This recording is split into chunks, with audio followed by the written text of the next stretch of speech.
Hello guys, how are we doing? So I'll be taking you on nursing care plan for a patient with bowel disorder. Now I'm going to be taking two care plan because I have two diagnoses. Although basically you could have many diagnoses, you could have pain related to abdominal disorder, to bowel disorder. You could have diarrhea related to bowel disorder. You could have risk diagnosis such as risk for impaired skin integrity related to bowel disorder. You could also have risks for deficient fluid volume related to bowel disorder. Do you get? So, but I'm just going to be taking it to, and these are my diagnoses. My first diagnosis is diarrhea related to bowel disorder as evidenced by dehydration. So, and in your nursing care plan, basically it consists of you have to have your serial number, your date and time, your nursing diagnosis, your objective, your nursing order or intervention, your scientific rationale, your evaluation, then signature. So if you are a student, you don't need to sign, but if you are RN, you can sign.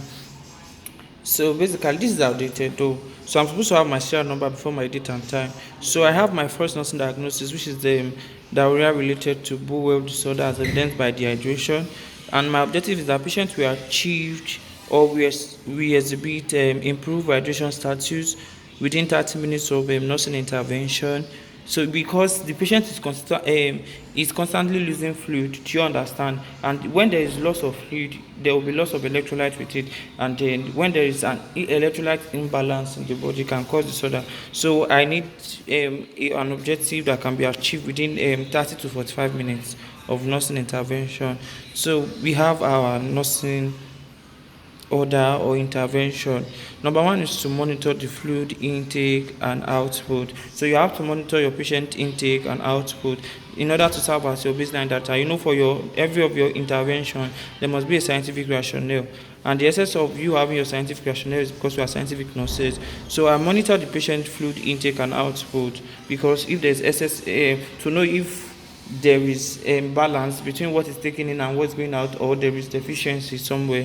And then number two is encourage fluid intake. Yes, because of the in order to replace the lost electrolyte, because the patient has been constantly using electrolyte.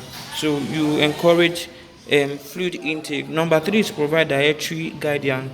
So you can provide dietary guidance for your patient because there are some food that the patient will take and it will increase the rate at which the patient is stooling or the diarrhea rate. So you give a dietary guidance that the patient will not take food that contains fat for the moment, such as or do you understand? There are some food that will increase that diarrhea rate.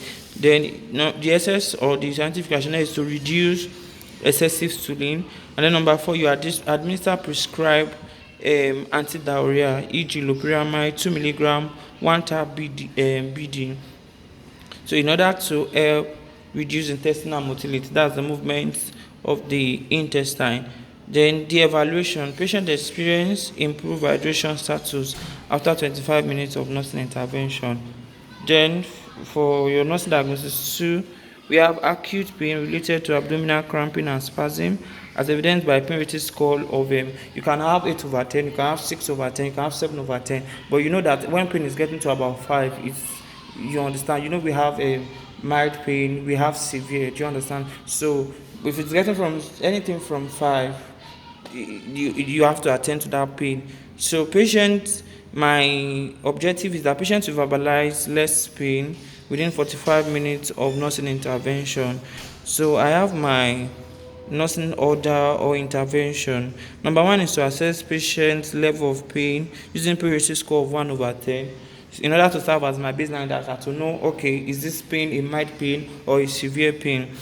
So, and then number two is monitor the patient vitals. You monitor the patient vitals. The essence of you monitoring the patient vitals is that to know if there's any deviation, because pain can cause increase in temperature, or do you understand? It can cause a lot of things to the body. It can alter the body system.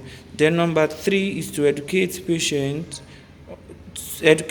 to lie in niches position. So you can advise the patient to lie in niches position, because this will help to reduce pressure on the abdomen and promote bowel movement. Then number four, you can provide diversional therapy so that to move the patient attention away from the pain. And then number five, you administer prescribed analgesics, e.g., tab ibuprofen 400 milligram, 1 BD, 1 tab BD, then in order to alleviate the pain or to reduce the pain.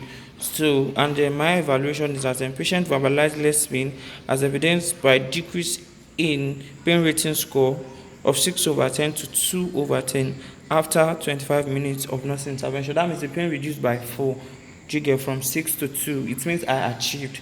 Do you understand? Assuming I did not achieve this goal now, if the pain did not reduce, if I still have pain of maybe 4/10, it still means that I have not achieved anything. So I would have to do reassessment for the patient. Do you understand? I will start my care again. So I should know that before you prescribe any medications, you should have done your nursing intervention first, such as you understand what I'm trying to say.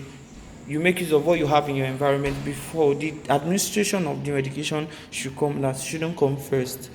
So I think I've been able to help you a bit in the nursing care plan on patients with bowel disorder.